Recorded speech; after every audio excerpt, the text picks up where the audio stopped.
यह कुछ 300 साल पहले की बात है। कर्नाटक के सुदूर दक्षिण क्षेत्र में अपनी बूढ़ी माँ के साथ एक योगी रहते थे।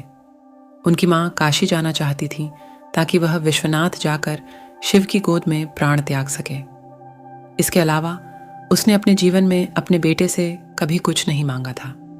उसने कहा, मुझे काशी ले चलो, मैं बूढ़ी हो रही हूँ, मैं वहीं जाके मरना चाहती हूँ। योगी ने अपनी बूढ़ी माँ के साथ दक्षिण कर्नाटक के जंगलों से होते हुए काशी के लिए एक लंबी यात्रा शुरू की।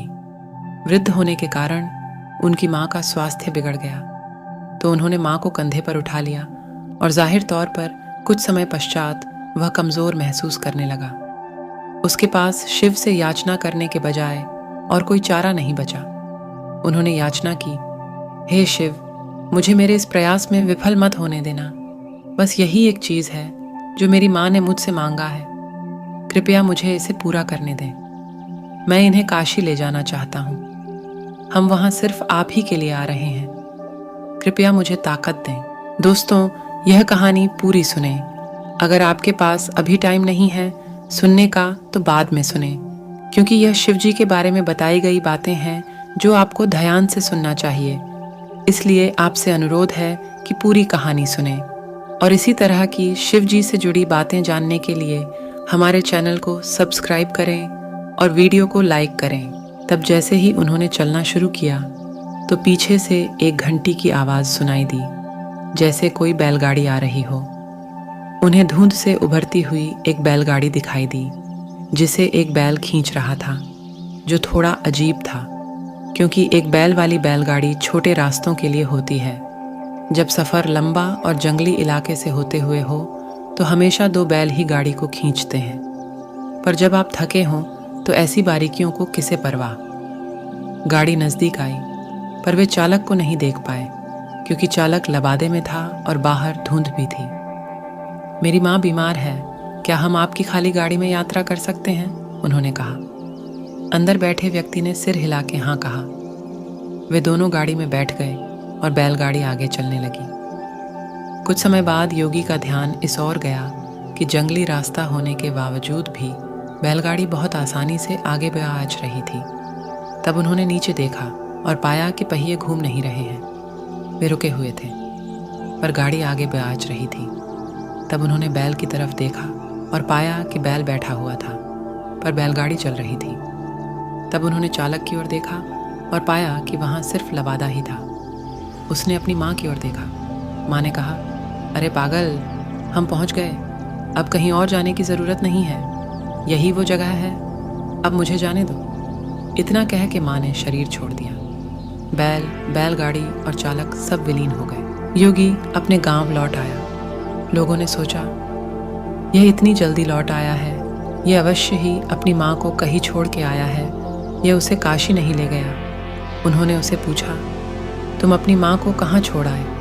उसने उत्तर दिया, हमें वहाँ जाना नहीं पड़ा, शिव खुद आए थे हमारे लिए। क्या बकवास है, उन्होंने कहा। योगी ने उत्तर दिया, मुझे फ़र्क नहीं पड़ता कि आप क्या सोचते हैं, वे आए थे हमारे लिए और यही सच है।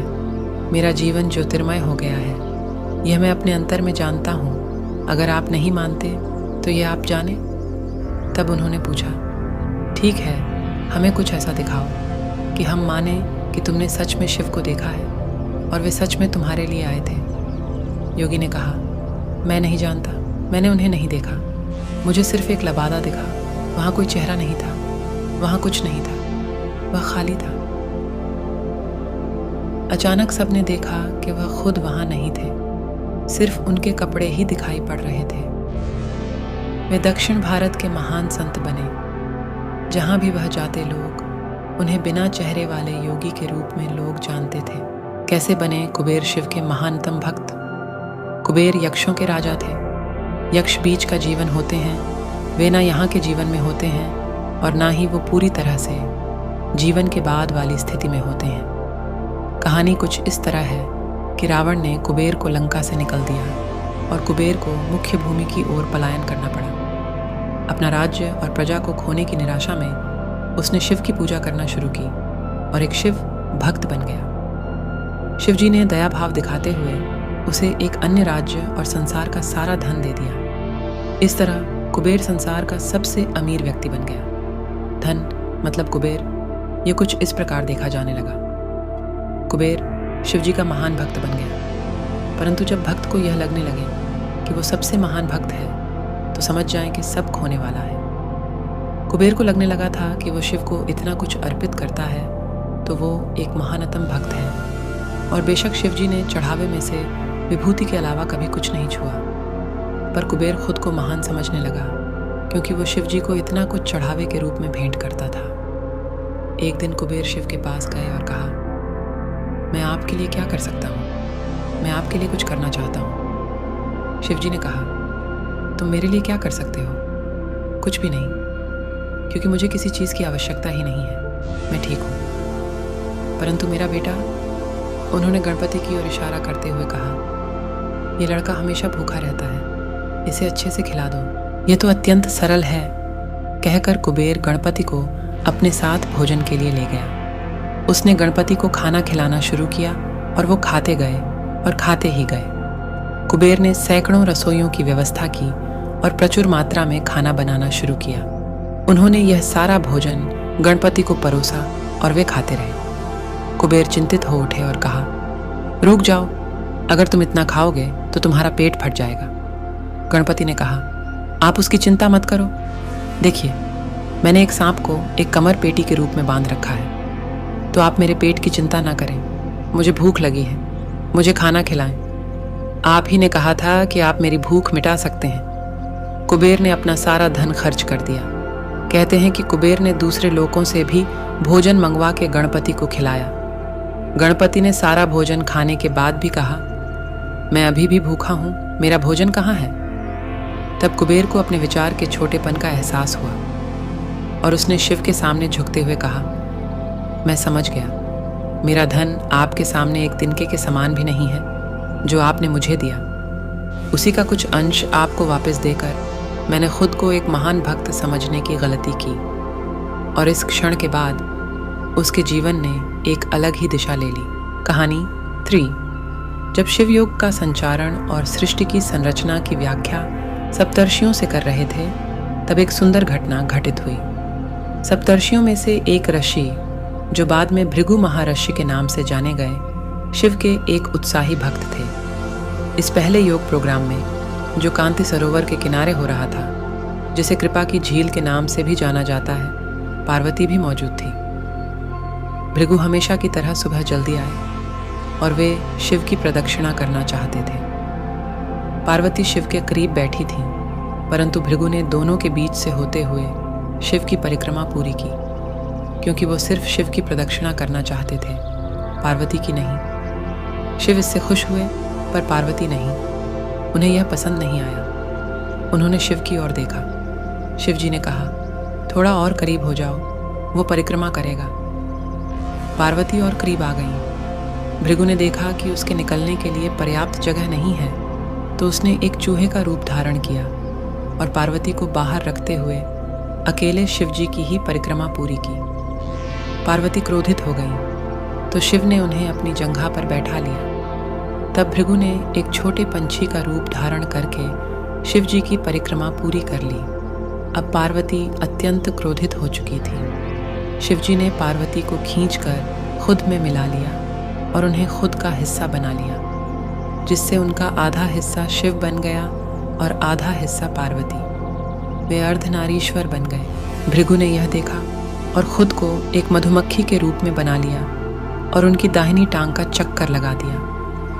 भृगु का बचकाना भक्तिभाव देखकर शिव जी खुश तो हुए, पर साथ ही वे नहीं चाहते थे कि भृगु अपनी भक्ति में इतना खो जाएं कि वो प्रकृति के परम स्वभाव को ही समझ ना पाए। तो वे सिद्धासन में बैठ गए। अब भृगु के पास कोई रास्ता नहीं बचा था कि वो सिर्फ शिव या उनके शरीर के किसी हिस्से का चक्कर लगा सकें। अगर उन्हें अब परिक्रमा करनी थी तो दोनों सिद्धांतों, स्त्रैण और पौरुष दोनों की ही करनी पड़ेगी। ये कहानी हमें संप्रेषित करती है कि जब हम योग की बात करते हैं तो हम सभी आयामों के समावेश की बात करते हैं। ये कोई व्यायाम या प्रक्रिया नहीं है जिससे आप सेहतमंद होते हैं। ये मानव जाति के परम कल्याण के बारे में है। जिसमें जीवन का कोई भी पहलू बाहर नहीं रखा जा सकता। यह ऐसे आयाम को छूने के बारे में है जो सारे आयामों से परे है। यह एक ऐसे तंत्र के बारे में है जिससे आप अपने पहले से मौजूद तंत्र जैसे शरीर, मन, भावनाएं और ऊर्जा को परमात्मा तक जाने वाली सीढ़ी के रूप में इस्तेमाल कर सकें। यह एक ऐसी पद्धति है जिससे आप अपनी परम प्रकृति के लिए स्वयं को पहले कदम के रूप तैयार कर सकते हैं। कहानी 4। वर्तमान में नंजनगुड़ के नाम से प्रसिद्ध शहर की सीमा पर मैसूर से करीब 16 किलोमीटर दूर एक योगी रहते थे। उनका नाम था मल्ला।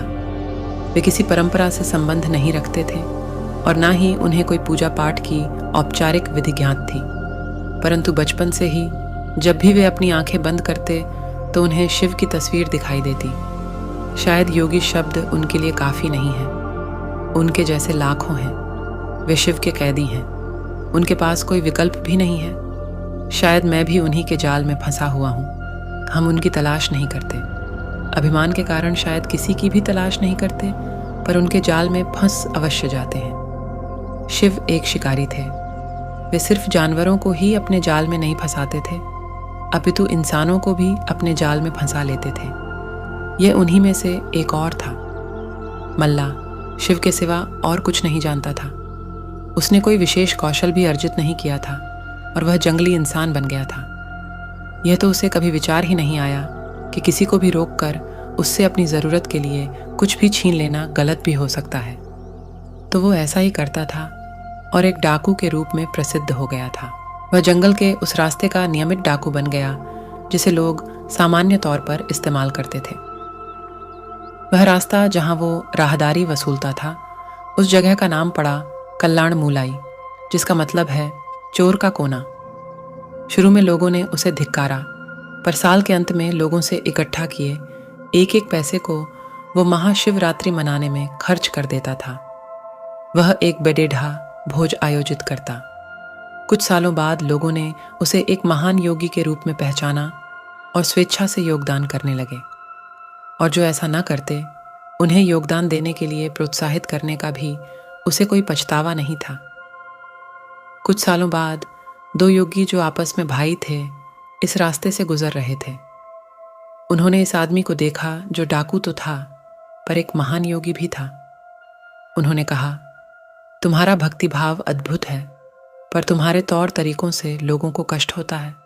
उसने कहा, मैं यह शिव के लिए करता हूँ, इसमें दिक्कत क्या है? उन्होंने समझाया, अपने साथ अलग ले गए और कुछ पद्धतियों से गुजारा और उस स्थान का नाम कल्याण मूलाई से बदलकर मल्लाण मूलाई रख दिया। आज भी यह स्थान मल्लाण मूलाई के नाम से ही जाना जाता है, और जो महाशिवरात्रि वो मनाते थे वो आज एक विशाल संस्थान के रूप में विकसित हो गया है। डकैती छोड़ के इन योगियों के साथ बैठने के करीब 1.5 साल बाद ही उन्होंने महासमाधि प्राप्त कर ली। मल्ला को इस प्रकार मुक्त करवाने के बाद दोनों योगियों ने भी उसी दिन अपने शरीर छोड़ दिया। कबिनी नदी के किनारे इन लोगों के लिए एक खूबसूरत तीर्थ स्थान निर्मित है, जिसे आज भी मल्लाण मूलाई के नाम से जाना जाता है।